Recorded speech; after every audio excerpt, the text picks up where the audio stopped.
आज हम डिस्कस करेंगे यूपी मुख्य सेविका कट ऑफ 2023।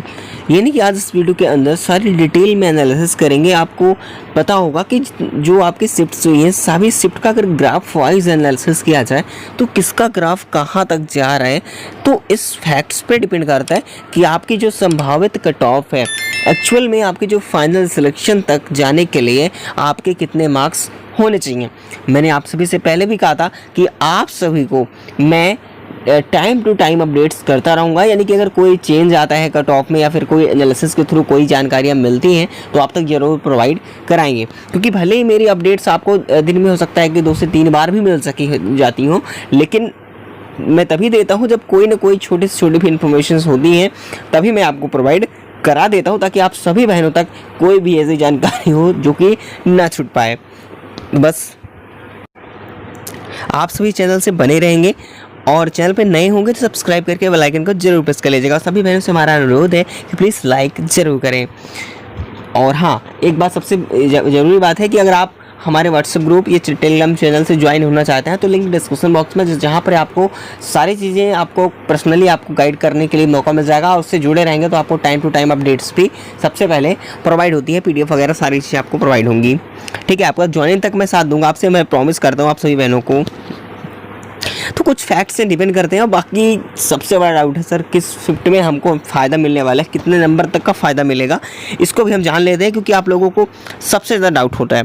तो चलिए हम ग्राफ में चेक करेंगे। सबसे पहले मैं आपको कुछ फैक्ट्स दिखा देता हूँ, जैसे कि फैक्ट्स बारे में आपको सबसे अच्छा जानकारी है। ठीक है, चलिए देखो, अगर हम आगे फैक्ट्स की तरफ बढ़ने से पहले मैं आपको एक चीज़ दिखा दूँ। अगर आप इस ग्राफ को देखो, यानी कि जैसे कि फर्स्ट शिफ्ट है, ठीक है, first shift and second shift, ठीक है, तो इसमें है क्या एक्चुअली, ये जो है आपको मैं बता देता हूँ कि मान लीजिए फर्स्ट शिफ्ट का ग्राफ कुछ इस प्रकार से रहा है और सेकंड शिफ्ट का ग्राफ कुछ इस प्रकार से रहा है। तो सॉरी बहनों, आप सभी बहनों को मैं कहूँगा कि मेरी तो गले में प्रॉब्लम चल रही है बट थोड़ा सा कोऑपरेट करेंगे।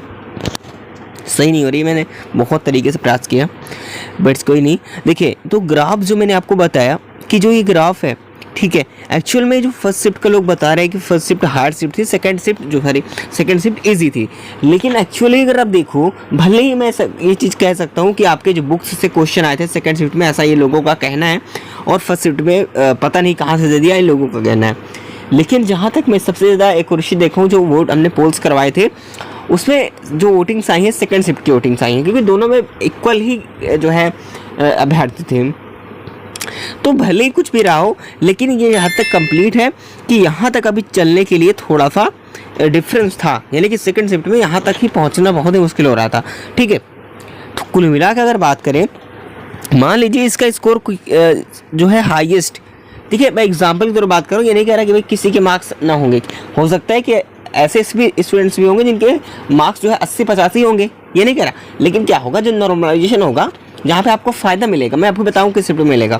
ठीक है, फिर उसके बाद कट ऑफ की तरफ चलते हैं, एक एक एनालिसिस करते हुए चलेंगे ताकि आपको क्लियर हो सके। ठीक है, कि मान लीजिए इस टाइम पे आपको थोड़े बहुत नंबर कम भी होंगे, तब भी आपको डरने की ज़रूरत नहीं रहेगी। तो आई एम सो सॉरी भाई बहनों, मैं आप सभी से कह रहा हूँ कि जितने भी सिस्टर्स हैं थोड़ा सा कोऑपरेट करेंगी। बार बार बोलने का प्रयास करते हो तो खांसी बहुत ज़्यादा आ जा रही है, इसलिए माफ़ी चाहूँगा, बट मैं चलिए मैं कोशिश करूँगा। देखिए, जो 70 मैंने बताया एग्जांपल के तौर पे कि 70 मार्क्स मान लीजिए हाईएस्ट स्कोर है फर्स्ट शिफ्ट में, किसी का भी हो सकता है, और सेकंड शिफ्ट का भी हाईएस्ट स्कोर लिया जाएगा। मान लीजिए सेकंड शिफ्ट अगर टफ रही होगी तो इसका हाईएस्ट स्कोर मान लीजिए कि 60 रहा है। तो क्या किया जाएगा कि इनको दोनों को इक्वल कर दिया जाएगा। अब इक्वल करने का मतलब ये है, जो हाईएस्ट स्कोर सबसे देखा जाएगा फर्स्ट शिफ्ट में और सेकंड शिफ्ट में सबसे हाईएस्ट स्कोर कितना बना है, तो उसको इक्वल करेंगे। यानी कि आपको पता है कि यहाँ पर 10 ऐड किया जाएगा तो ये 60 बनेगा। ठीक है, अब यहाँ से होगा कंपेयर शुरू, यानी कि 10 मार्क्स यहाँ से मिल रहे हैं तो इसका मतलब क्या है, वो सभी डिटेल्ड में जो दोनों शिफ्ट हुई हैं उसको देखा जाएगा, अटैम्प्ट्स देखे जाएंगे, उसके अकॉर्डिंग क्या नॉर्मलाइजेशन किया जाएगा। जिसके अनुसार अगर नॉर्मलाइजेशन की बात करें, आपको ये नहीं जरूरी कि भाई आपको 60 बनाने के लिए आपको 10 मार्क्स मिल जाएंगे, ऐसा नहीं है। हाँ, ये जो शिफ्ट जो है ईजी रही होगी, हो सकता है कि 2 से 3 मार्क्स आपके डिक्रीज हो सकते हैं। ठीक है, बाकी ऐसा कुछ भी नहीं है कि आपको कोई प्रॉब्लम हो, बट मैं आपको बता दूं, करीब यहाँ पर आपको मान लीजिए कि 5 मार्क्स तो आपको मिलने ही मिलने वाले हैं। बाकी अगर बात करें अगले नेक्स्ट स्टेप की, तो अगर आप ऑब्जेक्शन लेते हैं तो करीब 2 से 3 मार्क्स मान लीजिए ऑब्जेक्शन में मिल जाते हैं आपको, तो करीब ये जो है 5 से 7 से 8 मार्क्स तक जो है हाईएस्ट की बात करूँ तो 8 मार्क्स तक आपको जो है मिल ही जाएंगे, जिससे आपका सिलेक्शन भी हो सकता है। आप सभी बहनों को पता है कि लोगों का 0.5 मार्क्स से जो है सिलेक्शन रुक जाता है। तो आप सोचो कि आपके लिए अगर 3 से 4 नंबर आपको मिल रहा है तो कितनी बड़ी बात है। ठीक है, बस प्लीज़ आप सभी बहनों से बस रिक्वेस्ट है मेरी कि एक बार लाइक कर दीजिए। इतना आप लोगों के लिए मेहनत कर रहे हैं, लेकिन आवाज़ भी निकलने में प्रॉब्लम हो रही है, खांसी बहुत ज़्यादा आ रही है, नहीं गले में थोड़ा सा प्रॉब्लम है, कई दिनों से चल रही है, आपको पता होगा। बट देखिए मैं आपको बता दूं कि अब जो फैक्ट्स डिपेंड करेंगे, कुछ फैक्ट्स भी होते हैं जो कि आपके कट ऑफ पर निर्भर करते हैं।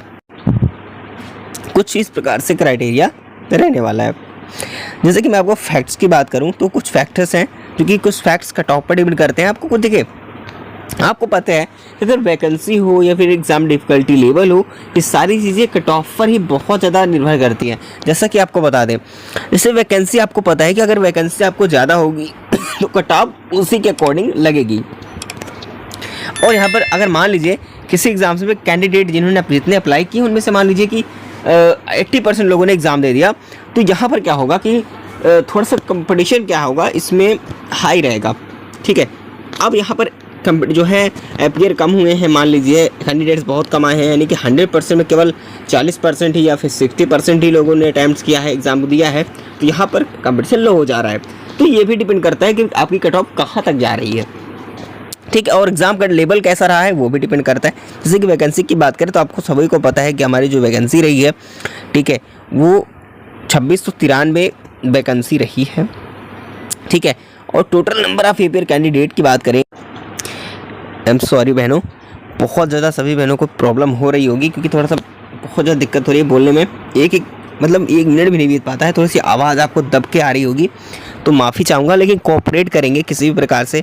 ठीक है, बस गले जल्द से जल्द कोशिश करो कि सही हो जाए, लेकिन मैंने बहुत प्रयास किया, सही नहीं हो रहा है, लेकिन फिर भी आप तक हमारा काम है कि आप तक किसी भी प्रकार से मैं पहुंचा सकूं इन्फॉर्मेशन, तो पहुंचाऊं, इसलिए थोड़ा सा ध्यान से केयरफुली सुनिएगा। ठीक है, बीच मुझे थोड़ा सा प्रॉब्लम हो सकती है।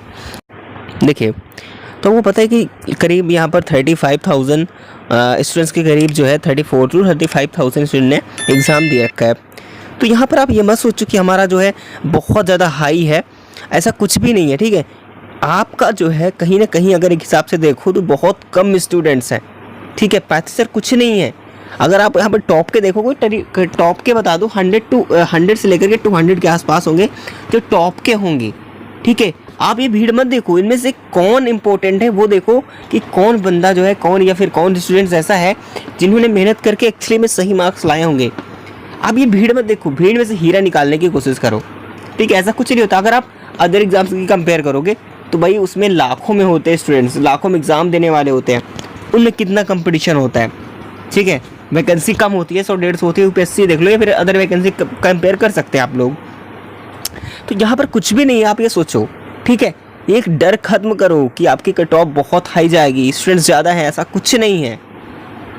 अभी आप आगे खुद देखिएगा, जब आपका रिजल्ट आएगा ना तो आपके सारी प्रूफ आ जाएंगी, और डीबी के समय तो आपको पता ही चल जाएगा सारी चीज़ें, वो मैं आपको अपडेट कराता रहूँगा।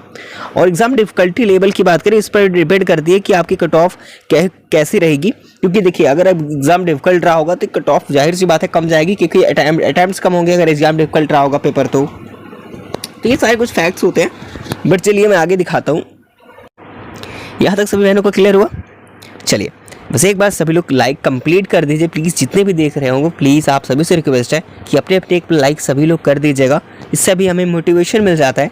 ठीक है, चलिए, तो कुछ यहाँ पर हम डाटा देख लेते हैं जो कि अभी फिर से अपडेट हुआ हमारा डाटा, करीब 15,000 स्टूडेंट्स का। तो यहाँ पर 35,000 में अगर 15,000 में पास डाटा आ रहा है, मान लीजिए, चलो ठीक है, ये हो सकता है कि इसमें कोई बाहरी भी हो सकते हैं, तो चलिए मान लीजिए कि हम इसमें 3,000 बाहरी निकाल देते हैं, 3,000 स्टूडेंट्स ऐसे होंगे जो कि बाहर के होंगे, तो बचते हमारे पास 12,000 स्टूडेंट्स।